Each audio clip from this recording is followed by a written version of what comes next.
Yes. Duplicate. Oh wow. Yeah, it's on duplicate here. Okay, so the first thing that we're gonna look at. Are you seeing the screen now in Zoom? In sharing? Okay. So there's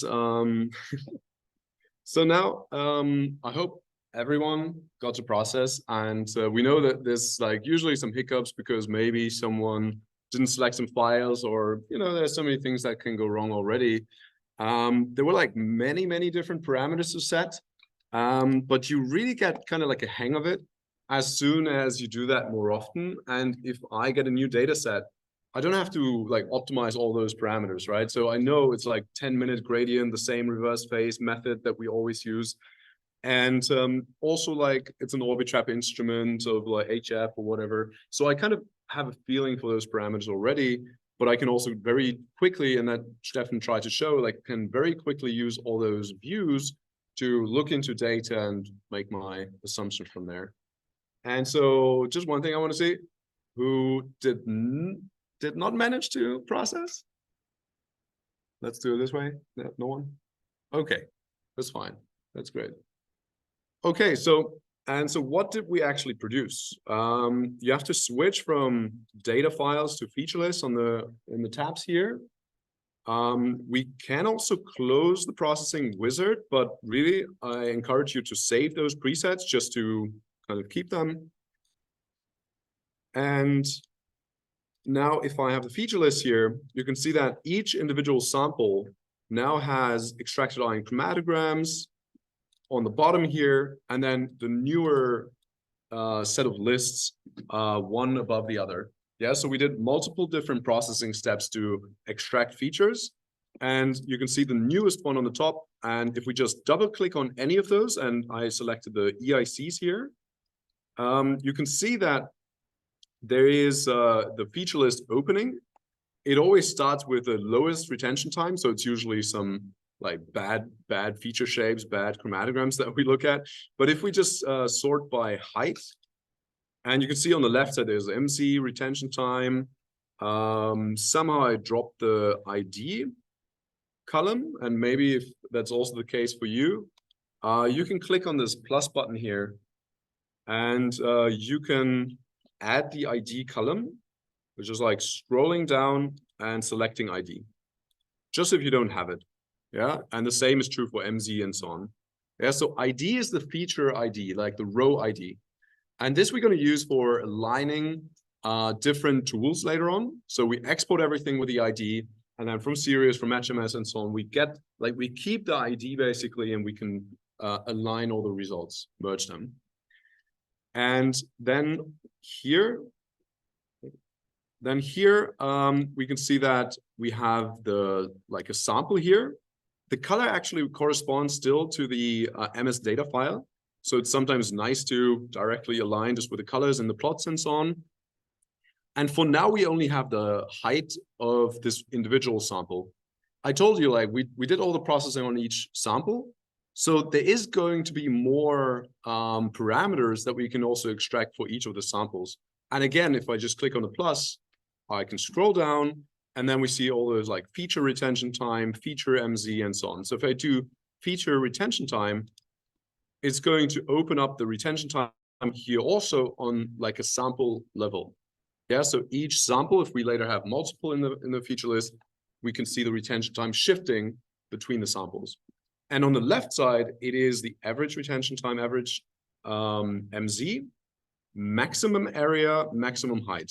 Yeah, so you kind of have to know what like how we collapse those samples. And so we don't need that here. I'm just going to remove it. So for the chromatograms, of course, I can look at the area, for example, and if I sort them by a descending area, we can see that, first of all, we see all the shapes. I can increase that. It's going to take a little bit of time, and then we have all the chromatograms here. I can click in the charts, and I can also zoom in here, and then kind of look at the shapes here. And so we can already see that the extracted ion chromatograms that we selected is really now like multiple peaks maybe that we have to separate. And that is what we did with SM smoothing. So we just try to kind of get rid of some of the fluctuations. And then also with the resolving R, yeah? And those suffixes are just set in the batch mode, yeah? And then we applied another filter, de-isotoping, and there's multiple more filters that you can apply. But the most important feature list that we should open now is the aligned feature list. And if you go all the way to the bottom, there's the aligned feature list, gap fill, duplicate, correlated, and so on. And we double click on it. And in here, now we're going to see that shapes actually has multiple samples. Just one note. That's kind of weird. Yeah. Just one note. There was already a question. If you don't have as many lists in the feature, as many items in the feature lists tab, what you did then, or like what the reason for it is that during the filters it was probably set to remove. And the remove does, or what it affects is it will remove every intermediate feature list. So right here, we first of all wanted to keep the intermediate results. So we can then say, okay, at this point, we, for example, lost some important feature, and this is where we want to optimize something. But if you have had it on remove, that I would say it's not a big problem. You can just either you just say create batch again with that tag set to keep, or you just follow along with us. And yeah, we're not going to use those lists a lot, you know, and like in those steps that we use them, you can definitely just look here.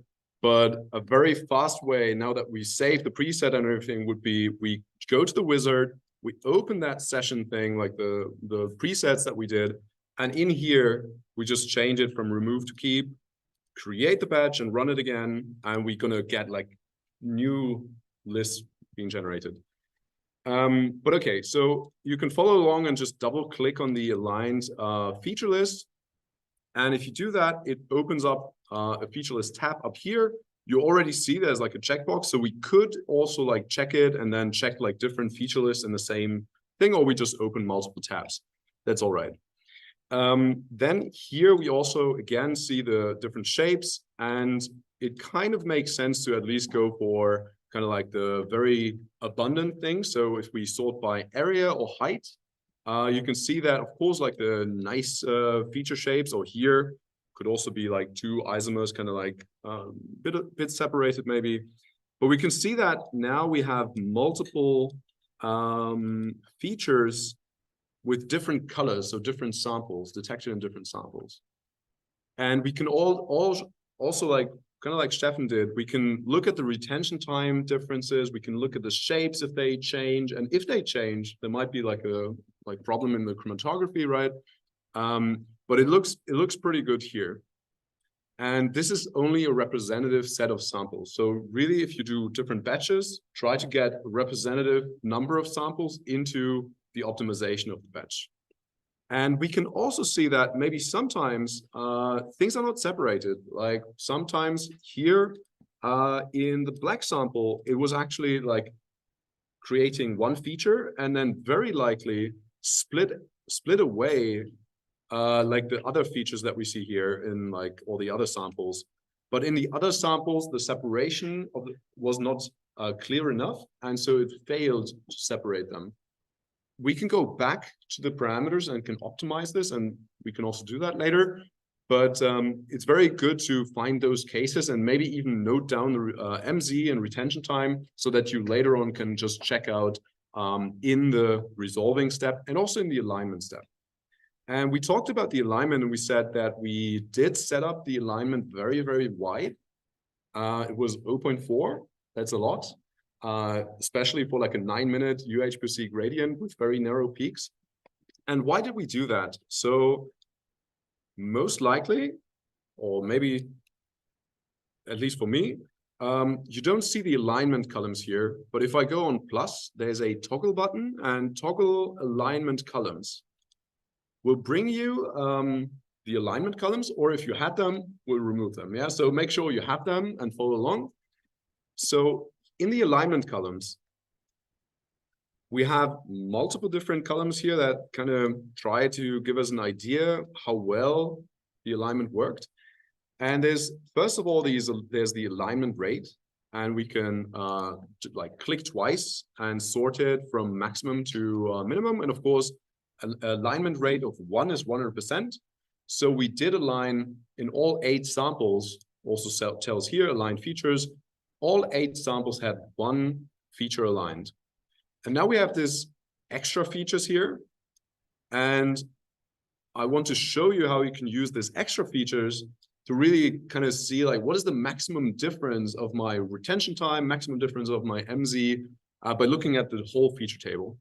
So we sort by rate, and then we sort by extra features.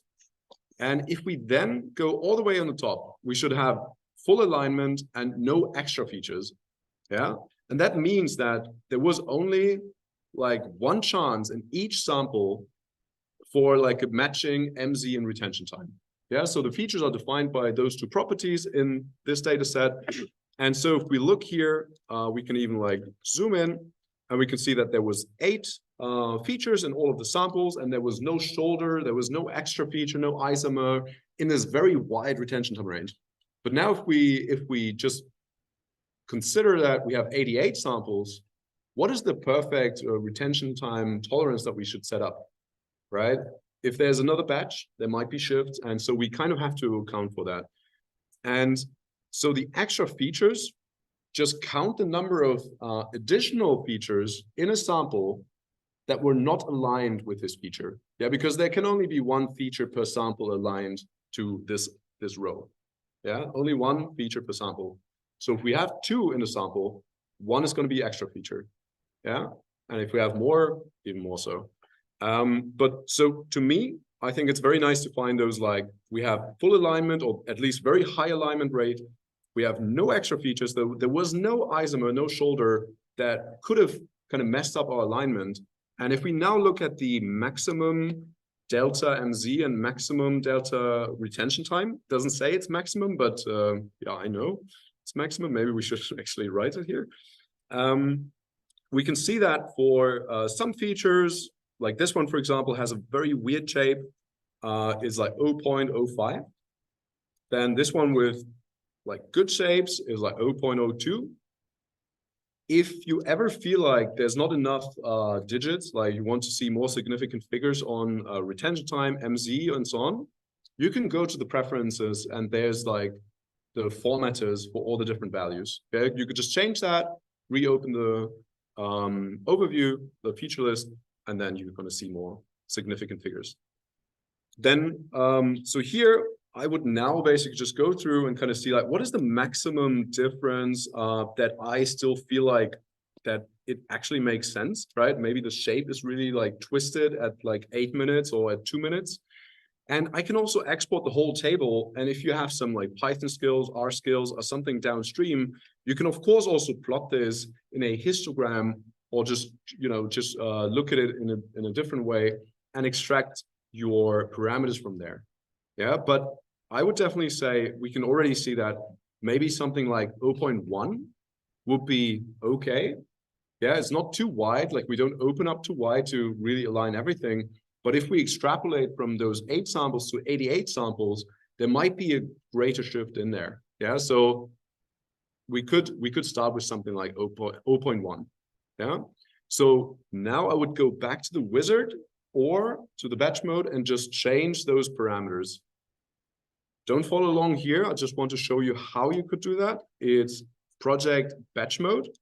Batch mode is actually the most important tool in MZmine because this really runs all the parameters, like all the modules that you set up, all the steps, and it's also reproducible. So you can save it, which we did not do yet. Like you can save this once it's optimized, and then you should definitely share this file with your paper, yeah, so that people can reproduce. And so in here, we have the join aligner step. And I would just open it, and in here you see the 0.4 that we set and was on purpose, like way too high, and we can set it to 0.1. Yeah, not going to do it now. It's just like for you to see, like you just open the batch mode, change the parameters, and once it's optimal, you save it and you keep it and you share it with your lab members and everyone else. And so I think the alignment you can use for this. And also, of course, we want to look at the extra features being like drastically too high. We can already see it's very much because we opened the alignment window to 0.4 plus minus. So that's a lot.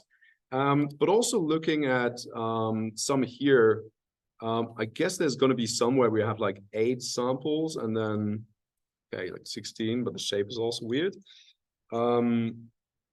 Guess there's going to be something. Okay, let's go from. Okay, let's go from here. So we have 8 features aligned. And very often you can also see something like that. Like we have 8 aligned features, and then there's 7 or 8 extra features. What does that very often mean is that there's just one isomer that is detected in all the samples. And so you really have like 8 features for that one and 8 features for the other one. And they were really so close that the alignment had to distinguish and say, okay, you're the one and you're the other one. And then we just have to hope for that there's not too great of like retention time shifts and so on. If I want to see that and really want to go into the samples, I could now just right click and show and open the XIC dialog quick. And if I do this, might be taking some time because it needs to get all the data from your drive again. In MZmine, to make it possible to process so many files, we have some mechanism where we use the fast storage in your device so that we have more memory to process. But that also means that sometimes there's a lag when you haven't touched data for a long time. It kind of goes in like hibernation mode, and then we need to touch it again to make it available. And so in here, we can even see, I mean, there's not much of a chance to, wait, no, it should actually be those. Oh, wait, no, it's actually the big one. Yeah, so it's actually the big one. You see, like our settings were so outrageously big that like the left features that have no color in it, they are the other compound, other isomer. And then on the right side, we have the ones that were all collected and all aligned across all 8 samples. Yeah, and you can see this is why we have now like 8 extra features. Maybe for the other one, because on the other side, there's also more features, you're going to have more like 20 extra features or something like that. Yeah, so if you see that, you know, this one is not very good to estimate the maximum differences, but the ones where there was no ambiguity with like 0 extra features, we can really use to get the maximum shifts in our sample. We can get rid of the alignment columns here. And then, are you on? I thought I heard something.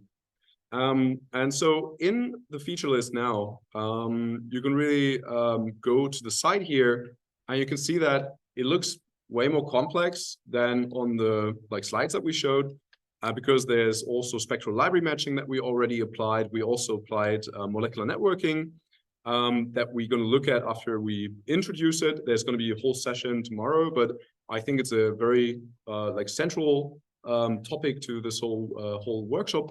So we're going to introduce it today already.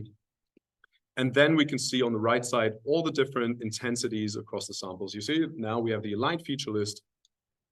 And one thing that I would like to look at is if I just sort by spectral library match here. If you don't have that again, there's the plus and toggle library matches. Yeah, toggle library matches to get them in and out. So we got them out and in.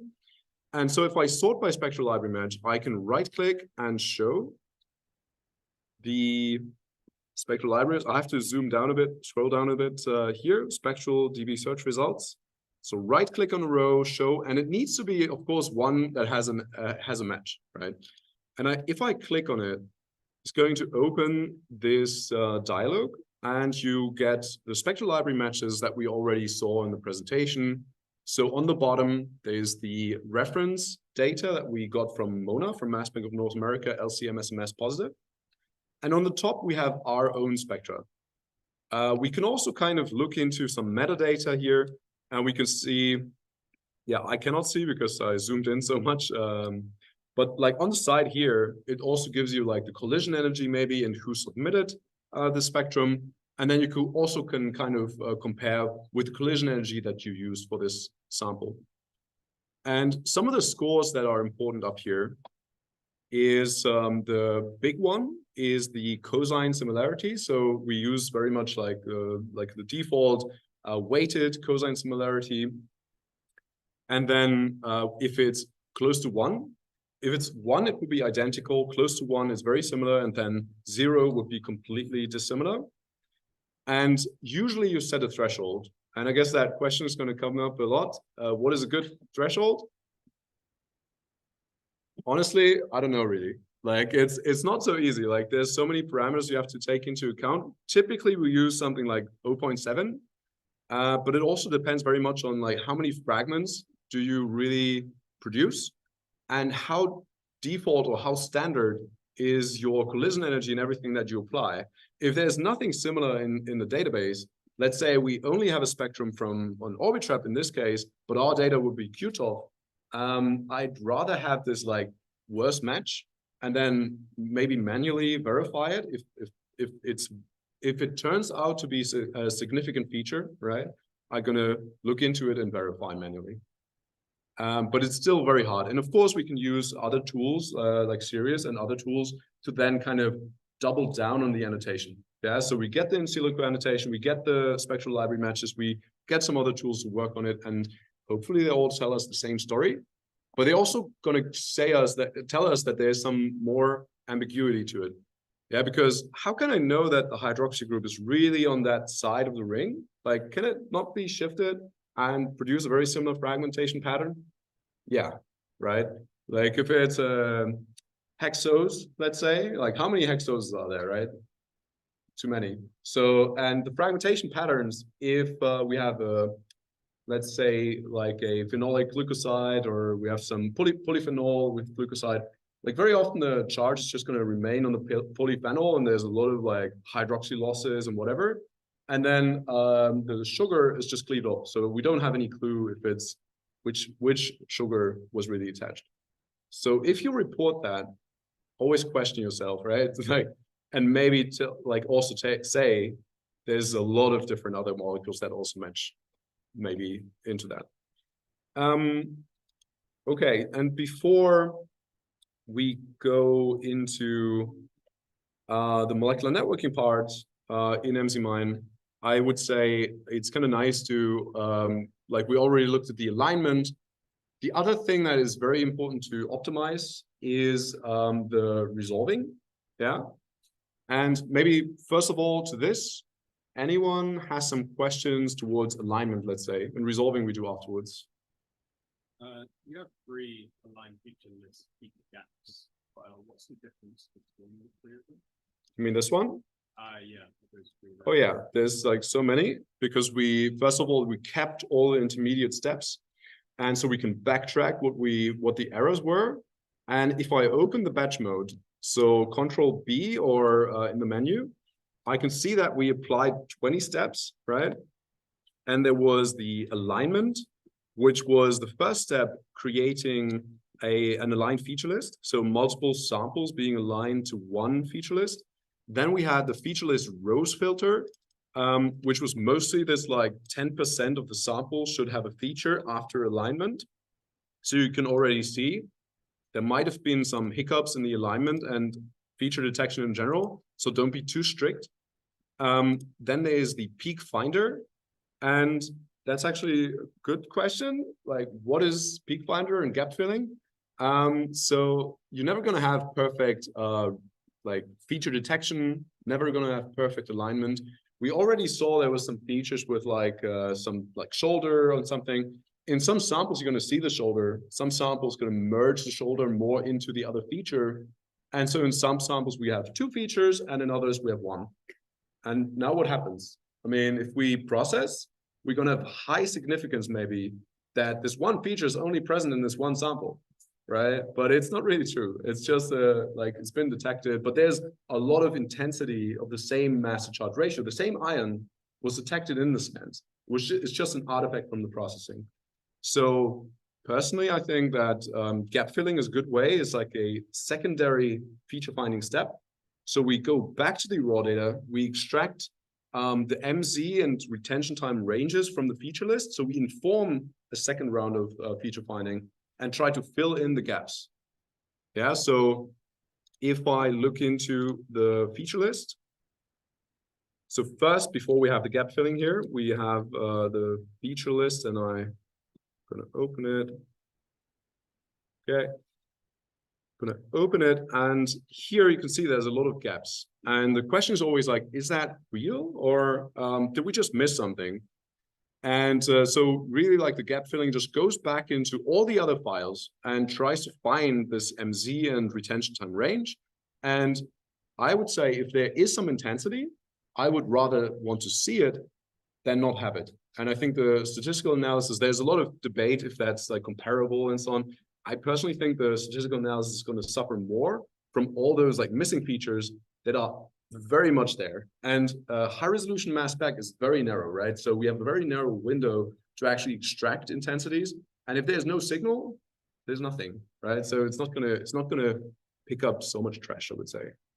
It's still gonna pick up trash, but yeah. And also, if you open the gap filled feature list, then it might look a bit more filled. And we can, of course, also add some columns to it. You don't have to follow along. There's like feature state. So if I add this, we're going to see that there's like blue, like here, blue is aligned. So it was the initial feature that made this row. And then gray is actually the ones that were gap filled. And you can see, okay, for those that are like kind of weird, the shapes are actually, at least there is some intensity. And also you might see that there's even like very large peaks that were missing before. And the other 2 steps is just personal preference. And maybe we don't have to explain them so much, but there's a duplicate peak filter. We think that after gap filling, we fill in the gaps. So the average MZ and average retention time is going to kind of traverse to the same value again for like the 2 duplicates. And then we can use the duplicate filter to remove that row. Yeah, so there was like a shoulder, and then we can remove some duplicates. And correlation grouping, we're going to look at in the network visualizer, but we have some slides to kind of show that a little bit. Okay. Yeah.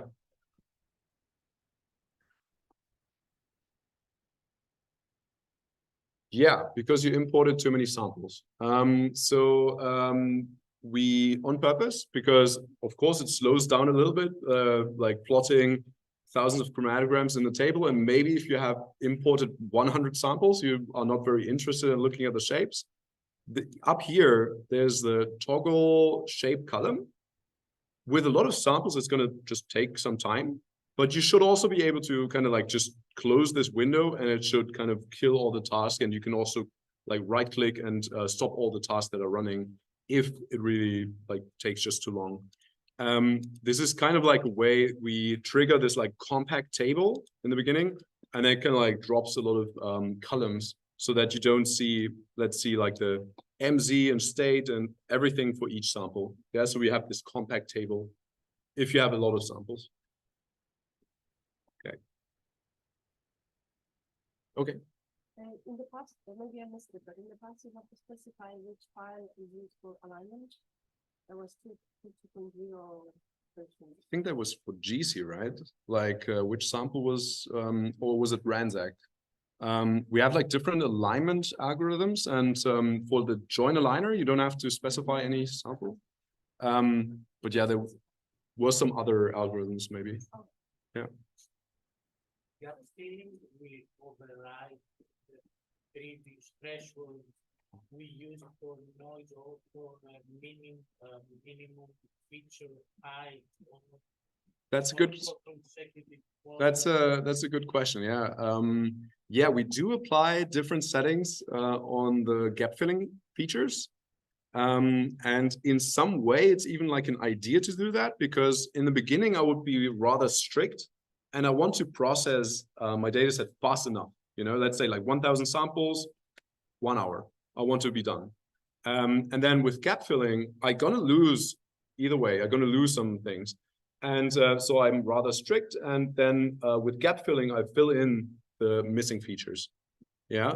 And like the parameters, the constraints on peaks are very different. So in the gap filling module, peak finder, you can see there's like an intensity tolerance, which is kind of like the shape. So a feature usually goes down, and if it goes up again by 20%, we say, okay, it's over. Like you don't go up again. Yeah. So it usually just goes down. Of course, like we don't apply even smoothing here, which we did for the chromatograms in our case. If you see that your like stability of your chromatograms is very nice and you don't have any tips or anything, you can just drop the smoothing. You can just remove that step up here. Yeah, just remove it, clicking here. But really, it's also about the noise. And we're going to see that now with like the resolver, because if we resolve noise, if we want to split peaks out of noise, we can produce like tens of thousands of features just being noise.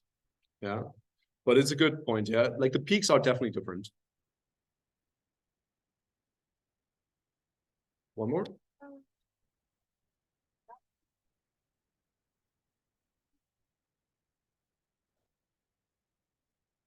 Yeah. Either way, it's good that you say that. So we did everything in the batch mode now, right? And honestly, the usual way is at one point you're going to have a batch file. You're going to open it and apply the same batch to your sample set because you already optimized those parameters. And if you don't need the graphical user interface, you can also run MZmine in like batch mode, like CLI on the command line interface. Yeah, and it's very easy. We have some documentation for that. So you just give it a batch file and the samples, and then it's going to produce all the outputs. But if you really just want to run one module, and that's actually what we're going to do now. Yeah, like you can select any of those feature lists. And for example, you saw that gap filling did not do a good job. You can go back to this one step where you have peak, and you could either reduce your batch mode to just the steps that come after that, and then run all the steps on this list. Or if you just want to try out different gap filling, you can say feature detection, and then I have to find it actually. Feature list methods and gap filling, peak finder. Yeah, so we can apply the same method here and input some parameters. And that's what we at least going to do now with resolving.